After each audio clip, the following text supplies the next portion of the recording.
अस्सलाम वालेकुम दोस्तों, चाल आप खुश बखैर में तो ठीक हूँ। सब का प्रिय दोस्तों के गुजारिश है जो अस यूट्यूब चैनल एस गरीब ते नवा वो सब्सक्राइब कयो, वीडियो लाइक कयो, कमेंट कयो, वीडियो के दोस्तों ताईं शेयर कयो।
दोस्तों ये हादसो थी आई नंबर कल्टी पिया सुबह जो ही वीचारा ड्राइवर थोड़ा लई नमाज पे पढ़े तो जो वीचारा चाँ पे पिए तो इन्हनि जी गलती है इन्हनि कुत्तो चौक ब्लॉक पिटा टायरनि खे कोन लगायो सो इन जे करे थोड़ी गलती करे इनके जो नुक़सान थी वियो सो दोस्तन के ड्राइवरन के गुज़ारिश आहे त जाते पियो पंहिंजे एहतियात सां ख़्याल सां कि केॾो न वॾो नुक़सान थी चुको आहे सो अल्लाह भलाई कंदो अल्लाह माफ़ी ॾिनी इन्हनि ड्राइवर बिल्कुलु महफ़ूज़ आहिनि सो अॼु हींअर आया आहिनि वे सिधो कनि पिया कढनि पिया उते खॾे में किरी पिया अल्लाह माफ़ करे इन्हनि खे वॾे नुक़सान खां बची आहिनि पुठियां बिजली हुई बिजली ट्रांसफार्म भी वो किरी पियो लेकिन अल्लाह माफ़ कयो वॾो हादसो कोन थियो सिर्फ़ु गाॾी जो नुक़सान थियो जानी नुक़सान को कोन थियो इस्लाम कोट शहर बाईपास पे उजाला होटल के सामने तो सिद्धो तो थी वियो दोस्तों माशाल्लाह तो सही थी एडो वडो को नुक़सान कोने बहरहाल अल्लाह माफ़ को वडो को नुक़सान कोने दोस्तों हाँ तमारी सीटा थी वियो हाणे न के ॾिसूं था कींदा कढनि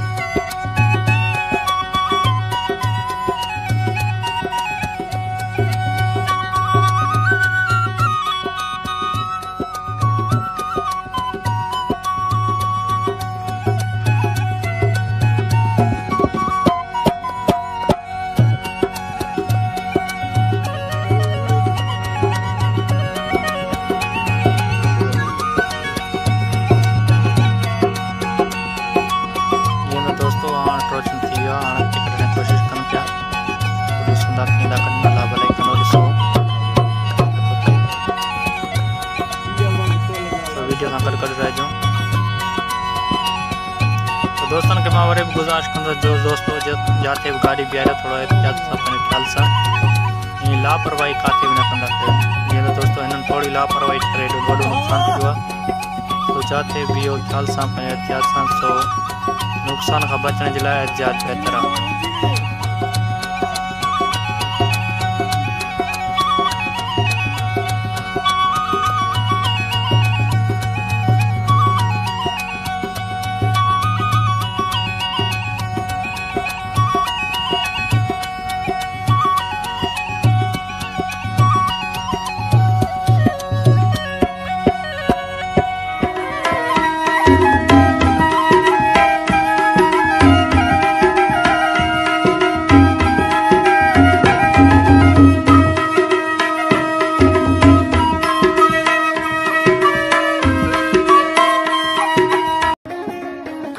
दोस्तों अॼु ब्लॉग कयोसीं इंशाल्लाह वरी नए ब्लॉग में मिलंदासीं